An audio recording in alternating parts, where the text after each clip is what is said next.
So glad that you're here to join us for the West Des Moines Chamber of Commerce's CEO Insight Series, and we are so excited.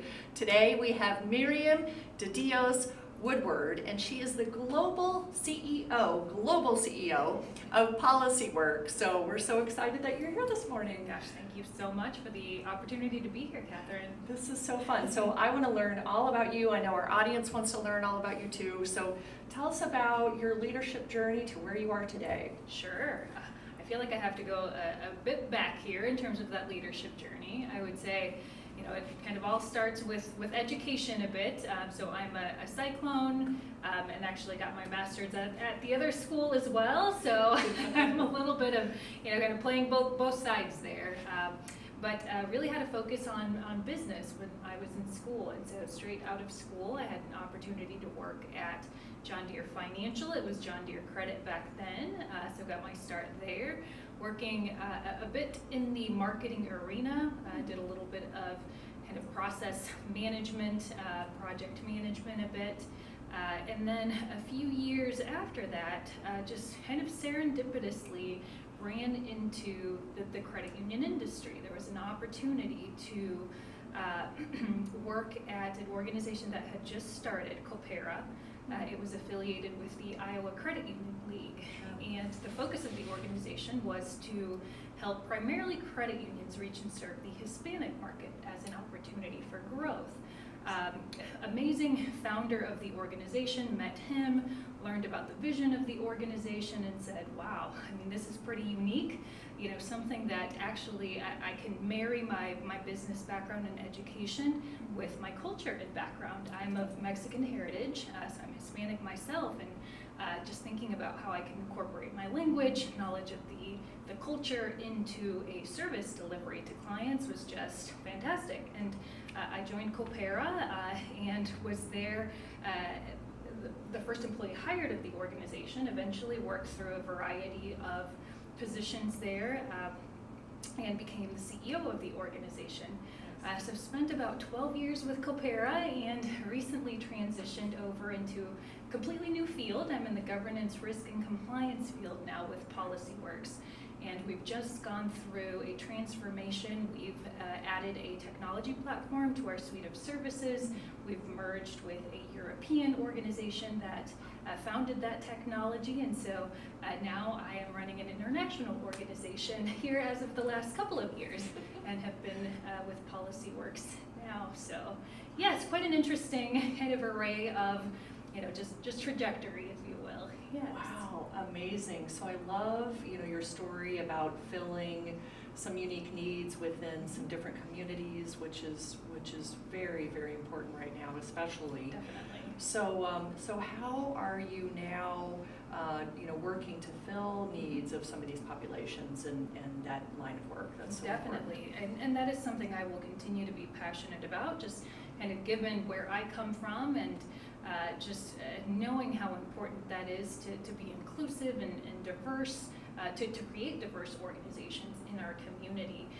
And so while the focus of our organization today is a little bit different, I think as a leader, we all have a responsibility to create inclusive organizations, to derive diversity initiatives, to look at everything there is to look at in terms of equity as well. And so from that standpoint, that is always something that I think about for our organization, and it's actually something we're looking at for our family of companies. So PolicyWorks is part of the AMC family of companies, and we've just initiated really our kind of DEI journey, if you will, our diversity, equity, and inclusion journey from a much broader kind of culture standpoint. And so then internalizing that into opportunities for my particular organization from a business standpoint. And I would say personally, it's always something that I think about. I try to involve myself in the conversation where I can from a community perspective, and I've been a part of a number of advisory groups or different committees that are looking at ways to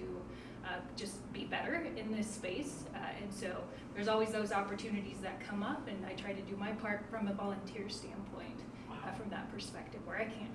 I love that. Well, it's our city of West Des Moines is actually hiring a diversity, equity, inclusion leader. That is fantastic. Which Yes. is amazing. The West Des Moines Community School District just hired Dr. Anthony Ferguson and as their DEI executive director. And so yeah, a lot of great work in this West Des Moines area and beyond. So it's so important and glad that you're great movement, part of it. and certainly like you mentioned, I mean, now is the time for sure. And I think about our work at Coopera, we were probably a little bit ahead of the game years ago, and so it is great to see that this is top of mind now, and that there's also action behind a lot of these plans. That's great. So true, so true. So, you're a global CEO, huge accomplishment.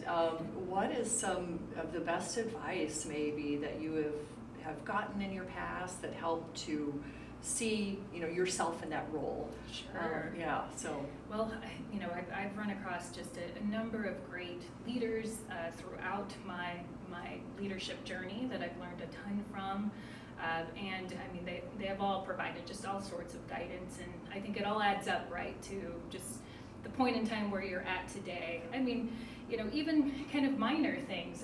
I think about maybe a few years back where it was a bit of a challenging time just in general.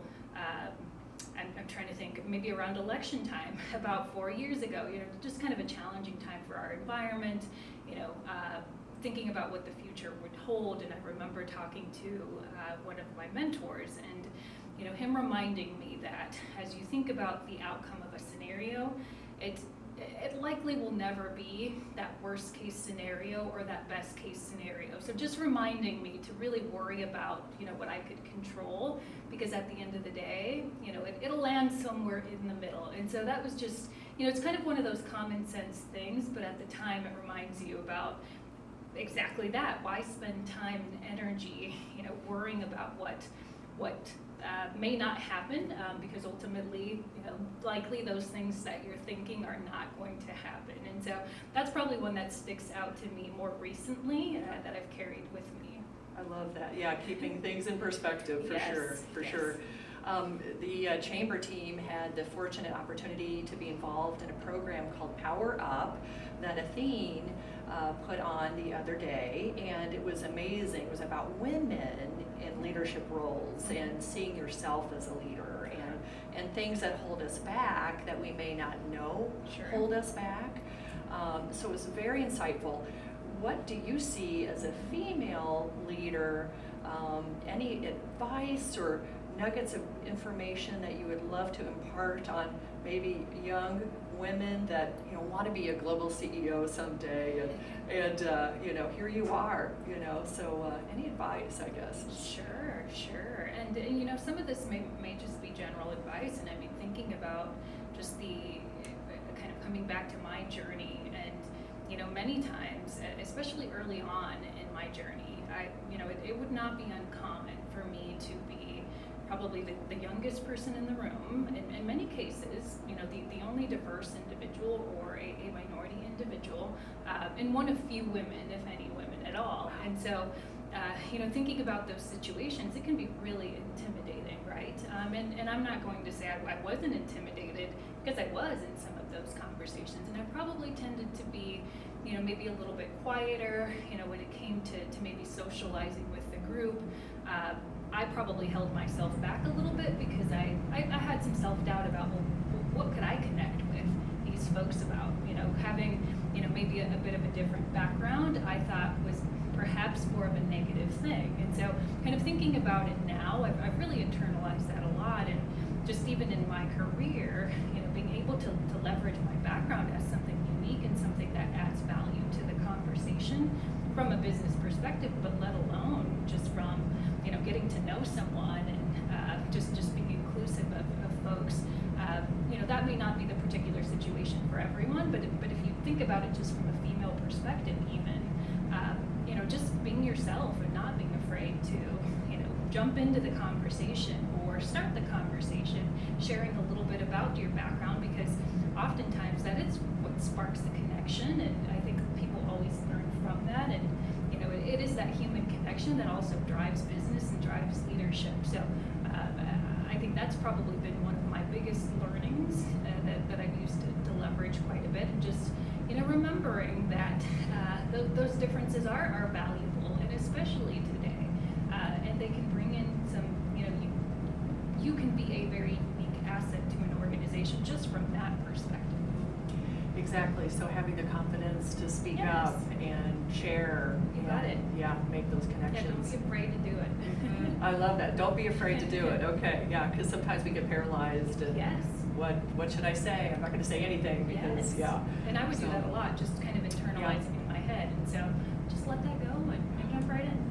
Well, you're amazing. I mean, clearly you're an incredibly bright, talented woman, and clearly it shows.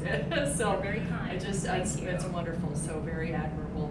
So your office is in West Des Moines. Yes. Just kind of close to here, actually. So what I always like to ask everybody this, but what's your favorite thing about West Des Moines, and what are some of your favorite to-do list in Sure. West Des Moines? Yeah. Well, I will say I'm a newer resident, just even from a home location to West Des Moines as well. And we moved offices to West Des Moines now probably a couple years ago. So in some ways, I'm still exploring and seeing, what opportunities are out there. But actually, not long ago, I got a nice little packet of, it was really condensed with all the recreation activities, the different bike paths and all sorts of events that happen in West Des Moines. So looking forward to partake. I'm not a big winter person, and so you're gonna not necessarily see me out and about as much during the winter, but as the weather warms up, I also have a 1.5-year-old, and I will say my husband and I are expecting a second little one here around the springtime. And so just thinking about all of those kind of family-friendly events that we can, bring our kids to, especially as hopefully things start to get better with the current pandemic situation. Trying to get active out there, and for a while before kids, my husband and I kind of started to just informally, bike around, and so probably getting a little trailer here for the kids so that we can do that more so in the future. Looking forward to things like that. I love it. Now we've got Yeah. the Jamie Hurd Amphitheater that's Yes. open too, so I know they're doing a lot of neat programming for the spring and summer, and Raccoon River. Yeah, there's just so much here. So There is a lot. oh my Yes. gosh, well, congrats on your news. That's Thank you. amazing. That's Thank you. incredible. So, well, we really appreciate your time today and being here and being a highly valued chamber member. Just thank you so much. And I've learned a lot today, and I hope you have too. And tune in for future episodes of CEO Insights. And